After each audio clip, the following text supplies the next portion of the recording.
नमस्कार दोस्तों, मैं गौरव शर्मा स्वागत करता हूं आप सभी का आपके अपने YouTube चैनल। तो दोस्तों, आज का टॉपिक मैंने लिया है उपराष्ट्रपति। इससे पहले मैं राष्ट्रपति के बारे में आपको 130 प्लस क्वेश्चंस करा चुका हूं। आज मैं उपराष्ट्रपति के लगभग आपको 50 क्वेश्चंस मैं आपको यहां पे कराऊंगा, जो आपके किसी भी एग्जाम के लिए काफ़ी इंपॉर्टेंट साबित हो सकते हैं। तो सबसे पहला क्वेश्चन क्या है? पहला क्वेश्चन है कि भारत के उपराष्ट्रपति की तुलना किस देश के उपराष्ट्रपति से की जा सकती है? तो सही आंसर है इसका ऑप्शन नंबर 1, यूएसए।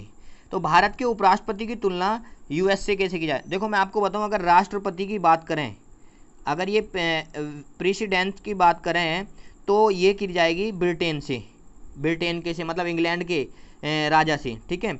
और अगर ये वाइस प्रेसिडेंट की बात करें तो ये की जाएगी यूएसए से। ये आपको ध्यान रखना है कि वाइस प्रेसिडेंट हमारा इक्वल है यूएसए के वाइस प्रेसिडेंट से, और जो प्रेसिडेंट है वो इक्वल है इंग्लैंड या ब्रिटेन के राजा से, ठीक है।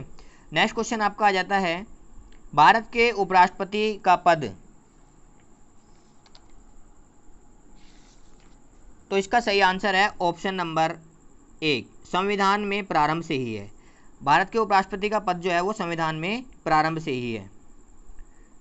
नेक्स्ट क्वेश्चन आ जाता है, उपराष्ट्रपति की अर्हता के संबंध में क्या सही नहीं है? 4 ऑप्शन आपके सामने हैं। तो वह भारत का नागरिक हो, सही बात है। 35 वह कम से कम 35 वर्ष की आयु का हो, ये भी सही बात है। और राज्यसभा का सदस्य हो, नहीं, ये गलत बात है। ऑप्शन नंबर 3 इसका सही आंसर हो जाएगा। देखो, राज्यसभा का सदस्य बनने की योग्यता तो उसमें होनी चाहिए, परंतु वो राज्यसभा का सदस्य नहीं होना चाहिए उपराष्ट्रपति बनने के बाद, क्योंकि उपराष्ट्रपति बनने के बाद में वो किसी भी सभा का सदन के किसी भी कभी सदस्य नहीं होना चाहिए, चाहे लोकसभा और राज्यसभा, या कभी विधानसभा वाले को भी बनाया जाता है तो मतलब राष्ट्रपति का पद ग्रहण करने के बाद वो नहीं होना चाहिए। हालांकि ये जरूरी है कि उसमें राज्यसभा का सदस्य होने की अर्हता हो, ये जरूर याद रखना है। नेक्स्ट क्वेश्चन है आपका, उपराष्ट्रपति होता है, लोकसभा का सदस्य होता है, राज्यसभा का सदस्य होता है, किसी भी सदन का सदस्य होता है, या संसद सदस्य नहीं होता। इसका सही आंसर हो जाएगा ऑप्शन नंबर डी। उपराष्ट्रपति जो है वो संसद का सदस्य नहीं होता, ना लोकसभा का, ना राज्यसभा का, ना किसी भी सदन का, ठीक है। तो नेक्स्ट क्वेश्चन आपका आ जाता है, उपराष्ट्रपति के संबंध में निम्न में से कौन सा कथन सही है?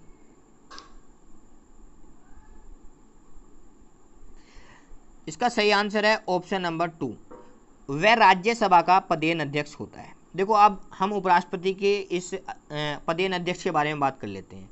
देखो, पदेन अध्यक्ष का मतलब होता क्या है?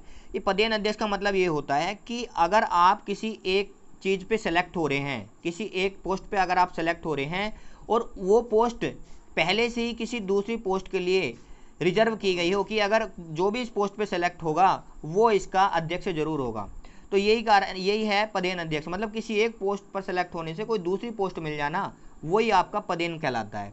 अब पदेन अध्यक्ष कौन से अनुच्छेद के तहत ये बनता है? ये बनता है अनुच्छेद 64 के तहत। 64 के तहत ही अनुच्छेद 64 के तहत ये जो है पदेन अध्यक्ष बनता है उपराष्ट्रपति। इसके बाद में मैं आपको एक बात और बता दूं कि जो उपराष्ट्रपति जो होता है उसकी खुद की कोई सैलरी नहीं होती, उसे राज्यसभा के अध्यक्ष के रूप में ही जो मिलती है सैलरी, वही उसकी सैलरी होती है। उपराष्ट्रपति की कोई सैलरी नहीं होती है। नेक्स्ट क्वेश्चन है आपका, राज्यसभा की बैठकों का सभापति कौन करता है? तो इसका सही आंसर है ऑप्शन नंबर 2, उपराष्ट्रपति। जी हाँ, राज्यसभा का पदेन अध्यक्ष होता है तो यही उसका सभापतित्व करेगा, ठीक है। पदेन अध्यक्ष या सभापति कह सकते हैं आप। नेक्स्ट क्वेश्चन है आपका, उपराष्ट्रपति का चुनाव करने वाली निर्वाचन संस्था के सदस्य कौन होते हैं? तो इसका सही आंसर हो जाएगा ऑप्शन नंबर 2, संसद के दोनों सदनों के सदस्य। संसद के दोनों सदनों के सदस्य जो हैं वो उपराष्ट्रपति का चुनाव करते हैं। अब मैं इसमें आपको डिफरेंस बताता हूं जो प्रेसिडेंट्स का होता है और वाइस प्रेसिडेंट्स का होता है। देखो, प्रेसिडेंट्स के में जो कौन कौन भाग लेते हैं, लोकसभा लेते हैं, राज्यसभा लेते हैं और प्लस विधानसभा जो विधानसभा है उसके इन तीनों के निर्वाचित सदस्य इसमें भाग लेते हैं, जो निर्वाचित होकर आए हैं जनता द्वारा, ठीक है। और संघ शासित प्रदेश के भी आप इसमें ऐड कर लो प्रधान इसमें प्रेसिडेंट्स में, ठीक है। परंतु वाइस जो प्रेसिडेंट्स होते हैं उनमें कौन कौन, संसद के दोनों सदनों के सभी सदस्य उसमें भाग ले सकते हैं, चाहे वो निर्वाचित हों या अनिर्वाचित हों। भाई प्रेसिडेंट्स में क्यों नहीं निर्वाचित ले सकते, क्योंकि राष्ट्रपति खुद ही उनको मनोनीत करता है। अब मान लिया किसी राष्ट्रपति ने उनको मनोनीत करे तो अगली बार जो है वो उसको ही वोट डाल देंगे, तो इसलिए राष्ट्रपति द्वारा जो मनोनीत सदस्य हैं उसमें जो है वो भाग नहीं लेते उसमें, ठीक है। और ना ही विधान परिषद का कोई रोल है। कौन कौन लेते हैं, लोकसभा, राज्यसभा, विधानसभा और संघ की राज्य, ये लेते हैं राष्ट्रपति के में, और उपराष्ट्रपति के में लेंगे संसद के सदस्य, केवल लोकसभा और राज्यसभा के सभी सदस्य, चाहे वो निर्वाचित हो या ना हो, ये ध्यान रखना है। नेक्स्ट क्वेश्चन आपका आ जाता है, उपराष्ट्रपति पद के निर्वाचन हेतु उम्मीदवार की अधिकतम आयु कितनी होती है। तो इसका भी सही आंसर ऑप्शन नंबर डी हो जाएगा। जी हाँ, जिस प्रकार आपको मैंने बताया था कि राष्ट्रपति के जो मैक्सिमम आयु है वो कोई नहीं है, कोई निर्धारित नहीं है, 90, 100 कितने भी साल का इंसान राष्ट्रपति बन सकता है, इसी तरह से उपराष्ट्रपति के लिए भी यही है। और मैक्सिमम 35 साल है, ये तो आपको पता ही है राष्ट्रपति के लिए, और उपराष्ट्रपति के लिए 30 साल मानी जाएगी, क्योंकि संसद का राज्यसभा का सदस्य होने की योग्यता उसके अंदर होनी चाहिए। उपराष्ट्रपति का निर्वाचन कैसे होता है, तो इसका सही आंसर है ऑप्शन नंबर 2, अप्रत्यक्ष रूप से। जी हाँ, ये अप्रत्यक्ष क्या है, अप्रत्यक्ष को दूसरा नाम मैं आपको बता दूं, कहीं कहीं परोक्ष लिखा हुआ भी आएगा, परोक्ष मतलब भी अप्रत्यक्ष होता है, ये आपको ध्यान रख लेना है। अब ये परोक्ष या अप्रत्यक्ष है क्या, जो प्रतिनिधि इसमें चुने जाते हैं वो डायरेक्ट जनता द्वारा ना चुनकर, अब जनता किसी को वोट डालता है, मान लिया जनता ने किसी प्रतिनिधि को वोट डाला और वो प्रतिनिधि जो हमने चुने हैं वो ही इन उपराष्ट्रपति और राष्ट्रपति को वोट डालते हैं, इसको कहते हैं परोक्ष, मतलब इनडायरेक्ट रूप से चुनना। हम जिन्हें डायरेक्ट रूप से चुनते हैं वो इन्हें वोट डालते हैं, तो ये हमारा तो उनसे कोई कॉन्टैक्ट नहीं हुआ ना। जैसे राष्ट्रपति में विधायक को हमने वोट डाला, ठीक है, और वो विधायक जो है राष्ट्रपति को वोट डालेगा, तो जनता का वोट नहीं डाला राष्ट्रपति को, तो ये हो गया आपका अप्रत्यक्ष रूप से, ठीक है। नेक्स्ट क्वेश्चन आपका आ जाता है, उपराष्ट्रपति के निर्वाचन हेतु कौन सी पद्धति अपनाई जाती है। तो इसका सही आंसर ऑप्शन नंबर डी, समानुपातिक प्रतिनिधित्व एवं एकल संक्रमणीय पद्धति। ये मैंने राष्ट्रपति के में भी बताया था, पर मैंने वहाँ इसको एक्सप्लेन नहीं किया था, आज मैं इसको एक्सप्लेन कर देता हूँ कि समानुपातिक प्रतिनिधित्व होता क्या है। भाई ये समानुपातिक प्रतिनिधित्व ऐसा होता है कि ये जो राष्ट्रपति को वोट डलती हैं अलग अलग राज्य के, मान लिया जनसंख्या के आधार पर इनका प्रतिनिधित्व होता है। मतलब कैसे कि जैसे यूपी है, ठीक है, यूपी के किसी एक क्षेत्र से विधायक बने, ठीक है, और मतलब दो क्षेत्र ले लेते हैं, एक छोटा क्षेत्र है एक बड़ा क्षेत्र है, ठीक है। तो मतलब कहने का ये है कि जिस क्षेत्र की जनसंख्या जितनी अधिक होगी उसका जो विधायक या जो भी सांसद जो भी उसको वोट डाल रहा है राष्ट्रपति को, वो उतना ही मोर पावरफुल होगा उसको, और दूसरे की जितनी कम होगी। तो मतलब सभी को मिला के अनुपात, एक समान अनुपात करने के बाद तब जाके राष्ट्रपति को ये वोट डलती हैं समानुपातिक। अब एकल संक्रमणीय क्या है, एकल संक्रमणीय की मैं बात बताता हूँ, इसको कहते हैं SBTS, single SBTS, single base transferable और सिस्टम। तो इसे कैसे कहते हैं भाई, देखो ये है क्या, ऐसा है जब हम राष्ट्रपति को चुनाव में वोट डालते, देखो अब मैं अपने यहाँ की बात कर रहा हूँ, यहाँ तो फर्स्ट पर्सन पे वोट डलती है, जैसे कि आप ग्राम प्रधान का चुन रहे हैं, फर्स्ट पर्सन द पर्सन, तो उस पर वोट डलती हैं। जैसे कि आप अगर एक वोट डालने गए, उसमें बहुत सारे उम्मीदवार हैं, तो आपने वोट डाली एक को, तो वो आपकी वोट मानी जाएगी। पर अगर आपने कोई दूसरा चुन लिया, एक ही वोट पे आपने डबल निशान लगा लिया, तो आपकी वोट निरस्त मानी जाती है। परंतु राष्ट्रपति के चुनाव में ऐसा नहीं है, वहाँ आपको मौका दिया जाता है कि आप अपनी पसंद रख सकते हो। वहाँ आपको वोट किस तरह से डालनी है, जिस तरह से आपके प्रतिनिधियों की सूची रहेगी, तो वहाँ आप कैसे वोट डालेंगे, फर्स्ट नंबर पे आपकी चॉइस ये है, सेकंड नंबर पे आपकी चॉइस ये है, और थर्ड नंबर पे आपकी चॉइस ये है। ऐसा होता क्यों है, ऐसा क्यों किया जाता है वहाँ। कभी कभी ऐसा होता है कि भाई राष्ट्रपति की जो सीटें हैं, मान लिया 2 इलेक्शन लड़ रहे हैं या 3, उनकी लगभग बराबर सीटें हो गई हैं, अब बराबर शीट में क्या हो भाई, जो सिंगल पे जो पहले नंबर पे माना गया था उस पर तो इलेक्शन बराबर हो गया, तो जो दूसरे नंबर वाला आता है उसको ट्रांसफर करके उससे भी पहले नंबर में काउंट कर लिया जाता है, फिर में दोनों की काउंटिंग होती है। इसी तरह से दूसरे पे भी अगर मान लिया बराबर हो गया तो तीसरे नंबर वाला, तो मतलब वहाँ एक विधायक सांसद को एक से अधिक चुनने का अधिकार है। वोट तो वो केवल एक को मानी जाएगी। कब मानी जाएगी, यदि आप पहली प्रायोरिटी जिसे दे रहे हैं वो अगर आपका वहाँ से बहुमत द्वारा जीत रहा है, वो तो अलग है, ठीक है, बहुमत जीत रहा है तो अच्छी बात है, परंतु अगर उसे उनके चुनाव में बराबर की बातें हो जाती हैं तो वो सेकंड वाली पोजीशन वाला है जिसको आप सेकंड नंबर पे चुन रहे हैं उसको ट्रांसफर करके फर्स्ट नंबर पे लाया जाता है और फिर से दोबारा से काउंटिंग होती है। ये होता है एकल संक्रमणीय, ठीक है। परंतु गांव के विधायक या सांसदों के चुनाव में ऐसा नहीं है, अगर आपने एक पर डबल डाल दिया तो उनकी वोट निरस्त कर दी जाएगी, ध्यान रखना है। नेक्स्ट क्वेश्चन आपका आ जाता है, उपराष्ट्रपति पद के उम्मीदवार के नामांकन को निर्वाचक मंडल के कम से कम कितने सदस्यों द्वारा प्रस्तावित करना आवश्यक होता है। तो इसका सही आंसर है ऑप्शन नंबर डी 20।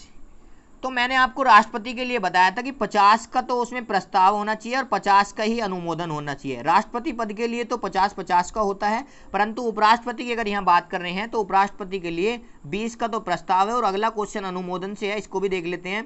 तो उपराष्ट्रपति पद के उम्मीदवार के लिए नामांकन को निर्वाचक मंडल के कम से कम कितने सदस्यों का अनुमोदन होना आवश्यक है। अनुमोदन एक तरह से सपोर्ट होता है, ठीक है, मतलब प्रस्तावक जो होंगे वो तो आपने साइन होंगे, लिखित साइन होंगे, परंतु अनुमोदक है कि उनसे अलग। तो ये भी इसका सही आंसर है ऑप्शन नंबर डी। तो मतलब 20 लोगों के तो पर्चे पे साइन होने चाहिए और 20 ही लोगों का सपोर्ट होना चाहिए, तब आप जो है उपराष्ट्रपति का वो भर सकते हो आप पर्चा, ठीक है। लोग मतलब संसद के सदस्य, कोई आम जनता नहीं, समझ जाना, क्योंकि यहाँ पे आम जनता इनको नहीं चुनती है, ये परोक्ष होता है, अप्रत्यक्ष होता है। नेक्स्ट क्वेश्चन है आपका, नामांकन के समय उपराष्ट्रपति पद के उम्मीदवार को जमानत के तौर पर कितना रुपया जमा करना पड़ता है। तो इसका सही आंसर ऑप्शन नंबर बी हो जाएगा 15,000 रुपये। जी हाँ, 15,000 रुपये ही राष्ट्रपति को जमा करने होते हैं। दोनों की कंपेयर करते हुए मैं यहाँ चल रहा हूँ ताकि आपको कोई कन्फ्यूजन ना हो। 15,000 ही रुपये राष्ट्रपति की जमानत राशि है और 15,000 ही रुपये जो है आपकी ये उपराष्ट्रपति की भी जमानत राशि है, ठीक है। नेक्स्ट क्वेश्चन आपका आ जाता है, संविधान में उपराष्ट्रपति के पुनर्निर्वाचन चयन के संबंध में क्या प्रावधान है। तो 4 ऑप्शन आपके सामने हैं, 1 से अधिक बार प्रतिबंध नहीं, अधिकतम 2 बार नहीं, अधिकतम 3 बार नहीं। जी हाँ, इसका आंसर होगा ऑप्शन नंबर 1, कुछ भी नहीं। संविधान में उपराष्ट्रपति के पुनर्निर्माण के चयन में कोई भी आपका ऐसा प्रावधान नहीं है कि कोई राष्ट्रपति एक ही बार चुना जाए, 2 बार चुना जाए, 3 बार, जब तक मर्जी हो वो चुना जा सकता है। नेक्स्ट क्वेश्चन आपका आ जाता है, भारत के उपराष्ट्रपति के संबंधित विवाद कौन तय करते या करता है। तो इसका सही आंसर है ऑप्शन नंबर 3, सर्वोच्च न्यायालय। तो सर्वोच्च सुप्रीम कोर्ट होता है, वो राष्ट्रपति और उपराष्ट्रपति दोनों के ही जो झगड़े सुलझाता है चुनाव संबंधी, वो सर्वोच्च न्यायालय सुप्रीम कोर्ट ही सुलझाता है। नेक्स्ट क्वेश्चन है, उपराष्ट्रपति को कौन चुनता है। तो ये क्वेश्चन मैंने आपको बताया, तो इसका सही आंसर हो जाएगा ऑप्शन नंबर 3, संसद के द्वारा बनाया गया निर्वाचक मंडल। केवल संसद, राज्यसभा और लोकसभा। पहले वाला भी गलत है क्योंकि राष्ट्रपति के वाला तो है ही नहीं, खाली राज्यसभा का भी नहीं, और संयुक्त बैठक वाला भी नहीं है।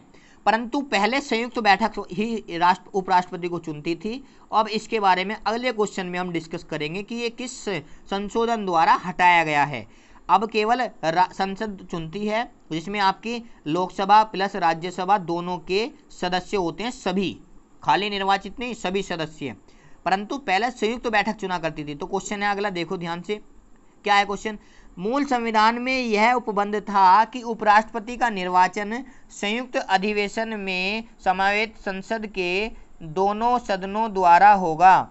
किस संविधान संशोधन अधिनियम द्वारा इस संयुक्त संशोधन को प्रक्रिया को समाप्त कर दिया गया, ये बताया गया था। तो इसका जो सही आंसर होगा वो ऑप्शन नंबर 1 होगा। ऑप्शन नंबर 1, 11वां संविधान संशोधन अधिनियम 1961। मैंने आपको बताया कि पहले संयुक्त बैठक जो होती थी उसी में आप उपराष्ट्रपति को चुनाव करते थे, परंतु अब जो है अब अलग अलग आप परोक्ष नीति से मतलब अप्रत्यक्ष रूप से राष्ट्रपति का चुनाव कर सकते हैं। नेक्स्ट क्वेश्चन है आपका, उपराष्ट्रपति अपने पद की शपथ और त्यागपत्र किसे संबोधित करता है, मतलब शपथ किसके सामने लेता है और त्यागपत्र किसे देता है। तो इसका सही आंसर हो जाएगा ऑप्शन नंबर 1, राष्ट्रपति। राष्ट्रपति शपथ भी राष्ट्रपति के सामने लेता है और त्यागपत्र भी उपराष्ट्रपति राष्ट्रपति को देता है, जबकि राष्ट्रपति के लिए ऐसा नहीं है। राष्ट्रपति के लिए क्या है, राष्ट्रपति जो शपथ लेता है वो तो लेता है चीफ जस्टिस के सामने, चीफ जस्टिस CJ के सामने, परंतु त्यागपत्र किसे देता है, जो त्यागपत्र देता है राष्ट्रपति वो देता है किसे, वाइस प्रेसिडेंट्स को, VCP मतलब उपराष्ट्रपति को देगा राष्ट्रपति त्यागपत्र, और शपथ किसके सामने, chief justice of India. Next question है आपका, उपराष्ट्रपति को राज्यसभा के सभापति के रूप में अन्य भत्तों के अलावा, ये भत्तों लिखा गया है गलती से, भत्तों है यहाँ पे, के अलावा कितना वेतन प्राप्त होता है।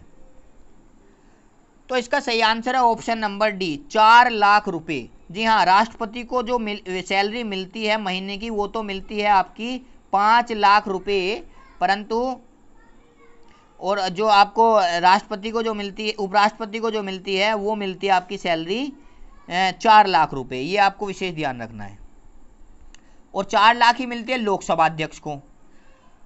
नेक्स्ट क्वेश्चन है आपका, उपराष्ट्रपति को निम्नलिखित में से किसके समतुल्य वेतन मिलता है राज्यसभा के सभापति के रूप में। मैंने आपको पहले डिस्कस कर दिया था कि उपराष्ट्रपति की कोई सैलरी नहीं होती, उसे राज्यसभा के सभापति के रूप में ही सैलरी दी जाती है। तो इसका सही आंसर हो जाएगा ऑप्शन नंबर 3, लोकसभा अध्यक्ष। लोकसभा अध्यक्ष के रूप में इसको माना जाता है, क्योंकि लोकसभा अध्यक्ष की भी जो सैलरी होती है वो भी 4 लाख रुपए ही होती है। उपराष्ट्रपति मतलब राज्यसभा के अध्यक्ष और लोकसभा के अध्यक्ष दोनों की सैलरी 4 लाख ही रुपए होगी। नेक्स्ट क्वेश्चन आपका आ जाता है, भारत के उपराष्ट्रपति को 4 लाख प्रति माह वेतन मिलता है, उन्हें निम्न में से किसके समान भत्ता मिलता है। देखो वेतन तो ये मिलता है, परंतु भत्ते जो अलग होते हैं वो किसके समान मिलता है। तो इसका सही आंसर है ऑप्शन नंबर D, संसद सदस्य के। देखो वैसे संसद सदस्य होते नहीं है पर उनके समान भत्ता उनको मिलता है। नेक्स्ट क्वेश्चन है आपका, उपराष्ट्रपति को उसके कार्यकाल की समाप्ति के पूर्व पद से हटाने का अधिकार किसको है। तो इसका जो सही आंसर हो जाएगा ऑप्शन नंबर 3 हो जाएगा, संसद को। जी हाँ, देखो आपको ध्यान रखना है इसमें कि महाभियोग अगर उपराष्ट्रपति पे ला रहे हो तो उपराष्ट्रपति पे महाभियोग केवल राज्यसभा लेके आ सकती है, परंतु हटाने की प्रक्रिया जो है ना वो संसद ही करेगी, संसद ही हटाएगी, क्योंकि महाभियोग एक वो लाएगा और लोकसभा उसको चेक करेगी। ध्यान रखना है। नेक्स्ट क्वेश्चन है, भारत के उपराष्ट्रपति को पदच्युत करने का प्रस्तावित किया जा सकता है।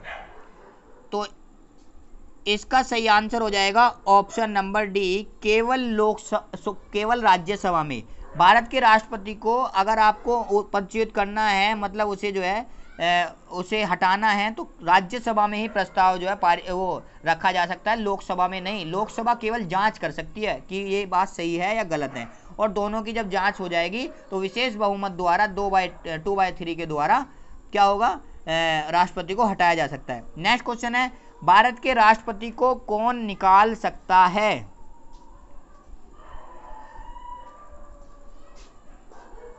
तो इसका सही आंसर हो जाएगा ऑप्शन नंबर 3, लोकसभा की सहमति से राज्यसभा। जी हाँ, राज्यसभा के पास ये पावर है कि वो प्रस्ताव पारित करे, और लोकसभा अगर इस पर सहमत हो गई तो राष्ट्रपति को हटाया जा सकता है। नेक्स्ट क्वेश्चन आपका आ जाता है, उपराष्ट्रपति को कार्यकाल पूरा होने से पूर्व पदच्युत किया जा सकता है।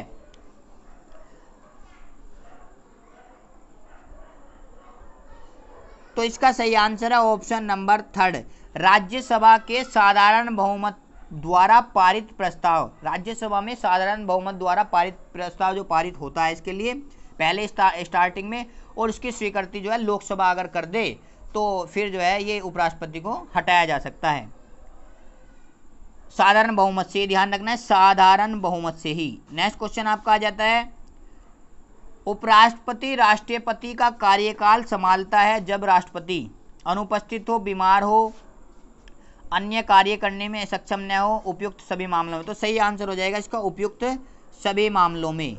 जी हाँ, उपयुक्त सभी मामलों में राष्ट्रपति जो है उपराष्ट्रपति का पद जो है उपराष्ट्रपति जो है राष्ट्रपति का पद संभाल सकता है। अनुच्छेद 97 के तहत ये बात जो है लिखी हुई है। अनुच्छेद 97 में क्या कहा गया है? ये कहा गया है, अनुच्छेद 65 के तहत ये कर सकता है। और 97 में क्या कहा गया है? 97 में मैं आपको बता देता हूँ।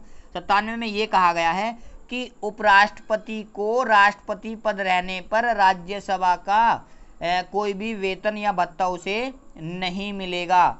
और एक चीज़ और मैं आपको बता दूं, अगर उपराष्ट्रपति को राष्ट्रपति बना दिया गया है तो राज्यसभा की अध्यक्षता राज्यसभा का उपाध्यक्ष करेगा। नेक्स्ट क्वेश्चन आपका आ जाता है, जब उपराष्ट्रपति राष्ट्रपति का कार्यभार संभालता है तो क्या होता है? तो इसका सही आंसर है ऑप्शन नंबर 2, उसे राष्ट्रपति पद के सभी विशेष अधिकार और भत्ते प्राप्त होते हैं। मतलब उपराष्ट्रपति पद के सब छोड़ दिए जाते हैं और केवल उसको वो मिलते हैं राष्ट्रपति पद के। नेक्स्ट क्वेश्चन है आपका, जब उपराष्ट्रपति राष्ट्रपति के कार्य को संभालता है तो उस दौरान राज्यसभा के सभापति के पद पर कौन रहता है? तो इसका सही आंसर है ऑप्शन नंबर 3, उपसभापति। उस टाइम पे उपसभापति जो है उसके पद पर रहेगा, ना कि वो राज्यसभा का पद संभालता रहेगा। वो राष्ट्रपति बनने के बाद जो है संसद से बिल्कुल अलग हो जाएगा, राज्यसभा से भी। नेक्स्ट क्वेश्चन है आपका, राष्ट्रपति की मृत्यु पर जब उपराष्ट्रपति राष्ट्रपति का पद ग्रहण करता है तो क्या होता है?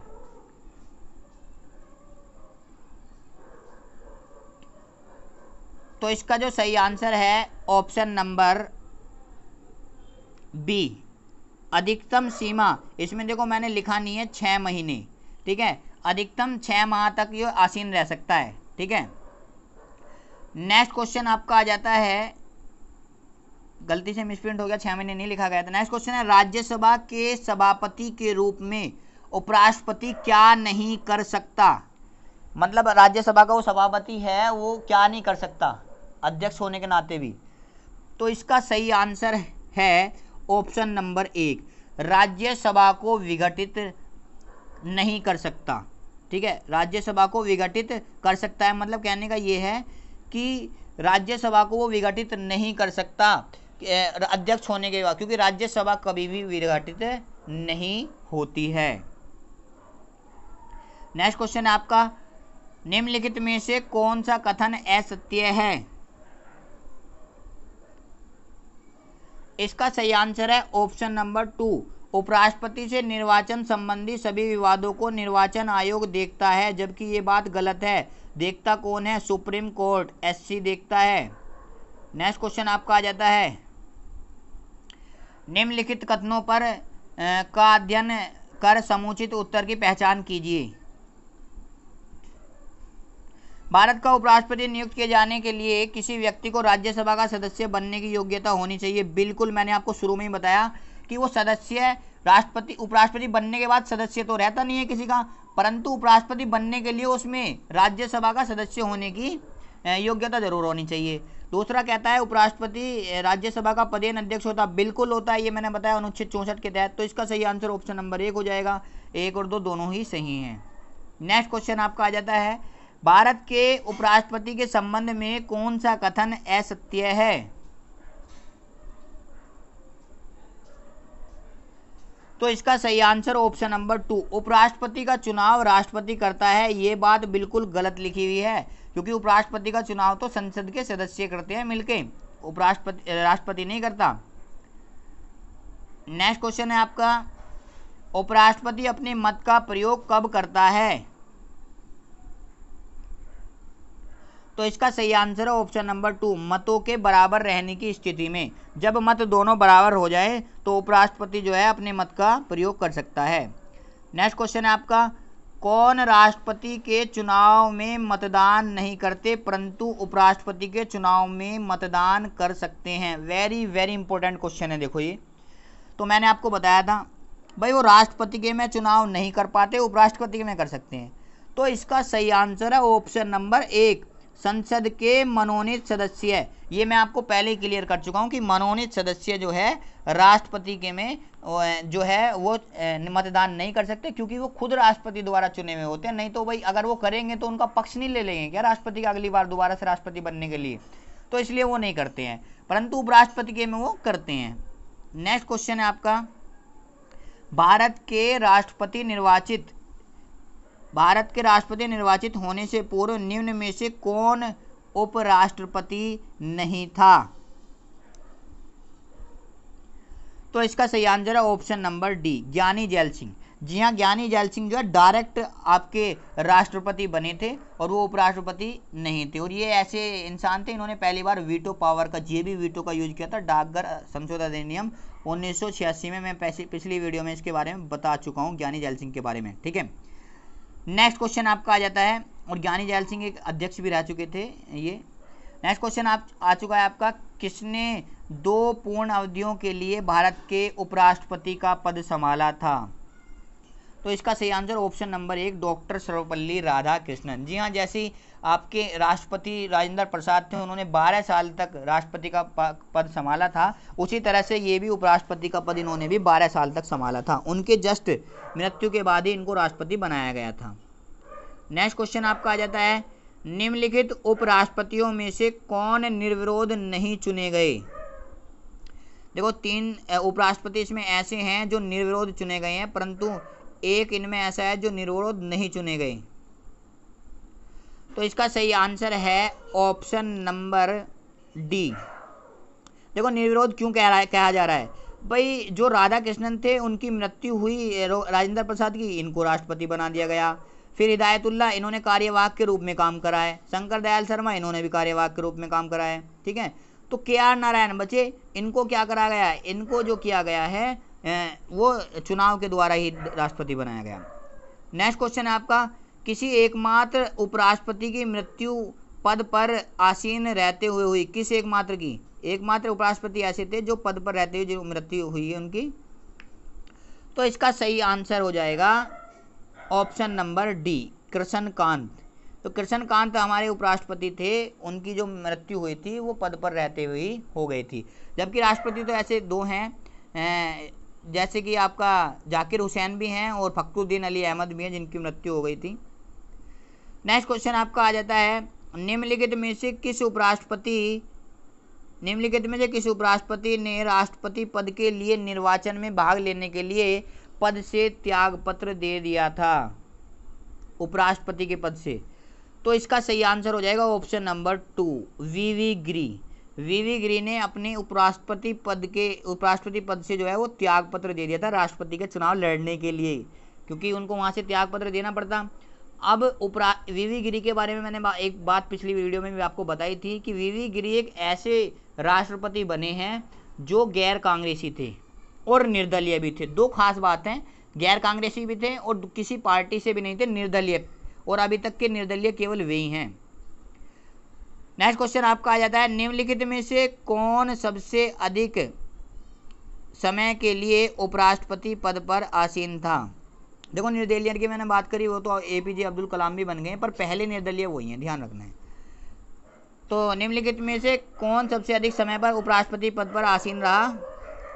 तो इसका जो सही आंसर है ऑप्शन नंबर 2, इसका भी सही आंसर है वी.वी. गिरी। वी.वी. गिरी सबसे अधिक उम्र तक उपराष्ट्रपति पद पर आसीन रहे, ये ध्यान रखना है। नेक्स्ट क्वेश्चन है आपका, उपराष्ट्रपति को प्राप्त होने वाले वेतन भत्ते आदि। तो इसका सही आंसर है ऑप्शन नंबर 2, राज्यसभा के सभापति के रूप में कार्य करने के लिए ही प्राप्त होते हैं। मैंने आपको बताया उपराष्ट्रपति का कोई वेतन उनको नहीं मिलता। नेक्स्ट क्वेश्चन आपका आ जाता है, भारत के उपराष्ट्रपति पर महाभियोग किसके द्वारा लगाया जा सकता है? तो सही आंसर है इसका ऑप्शन नंबर 1, पहले ही बता चुका हूं मैं। महाभियोग की प्रक्रिया केवल राज्यसभा में ही लाई जा सकती है। लोकसभा केवल इसके आरोपों की जांच करेगा और वो भी साधारण बहुमत से वो ला सकती है। कौन? राज्यसभा, ध्यान रखना है। नेक्स्ट क्वेश्चन है आपका, निम्नलिखित में से किसने भारत के उपराष्ट्रपति का पद संभाला है?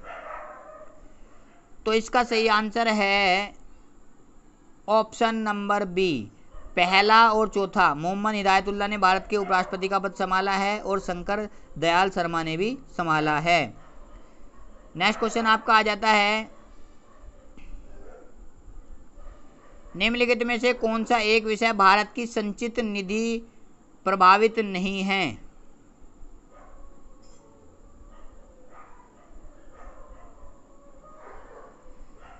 तो इसका सही आंसर है ऑप्शन नंबर 2, भारत के उपराष्ट्रपति के वेतन एवं भत्ते। जी हाँ, ये इंपॉर्टेंट क्वेश्चन है। देखो, भारत के उपराष्ट्रपति के वेतन और भत्ते संचित निधि से नहीं दिए जाते, जबकि राष्ट्रपति का वेतन भत्ता और उच्चतम न्यायालय के न्यायाधीशों का वेतन भत्ता और लोकसभा अध्यक्ष के वेतन भत्ते वो कहाँ से दिए जाते हैं? संचित निधि से दिए जाते हैं भारत की, और जबकि उपराष्ट्रपति का वेतन भत्ता भारत की संचित निधि से नहीं दिया जाता है। नेक्स्ट क्वेश्चन आपका आ जाता है, अपनी पदावली समाप्त होने से पूर्व उपराष्ट्रपति को उसके पद से हटाने का अधिकार किसको है? तो इसका जो सही आंसर हो जाएगा ऑप्शन नंबर 3, संसद। ये क्वेश्चन दोबारा से रिपीट मैंने इसलिए करा है, भाई पद से हटाने का जो अधिकार है वो संसद को ही है, परंतु इसके हटाने के लिए जो प्रस्ताव लाएगी वो केवल राज्यसभा लाएगी। मैं ये क्वेश्चन कई बार रिपीट कर चुका हूँ ताकि आपको अच्छे से याद हो जाए। तो नेक्स्ट क्वेश्चन आपका आ जाता है, वह भारत के वह कौन से एकमात्र दूसरे उपराष्ट्रपति हैं जिन्होंने एस राधाकृष्णन के बाद दूसरी अनुक्रमिक अवधि में पद प्राप्त किया है? तो इसका सही आंसर है एमएच अंसारी, हामिद अंसारी जो हैं, ये इन्होंने एमएच अंसारी जो है, इन्होंने जो है उनके बाद जो है दूसरी अवधि तक भी इन्होंने जो है पद ग्रहण किया है। नेक्स्ट क्वेश्चन और लास्ट क्वेश्चन आपका है कि भारत के उपराष्ट्रपति बनने से पहले डॉक्टर एस राधाकृष्णन द्वारा धारित पद क्या था? तो इसका सही आंसर है सोवियत संघ में राजदूत। जी हाँ, पहले वो सोवियत संघ में राजदूत थे जो आपके राधाकृष्णन थे। तो ये आपकी वीडियो कंप्लीट हुई। दोस्तों, अगर आपको हमारी ये वीडियो अच्छी लगी है तो प्लीज़ इसे लाइक और शेयर ज़रूर कर दें और चैनल को सब्सक्राइब करना बिल्कुल ना भूलें। बड़ी मेहनत से मैंने वीडियो आपके लिए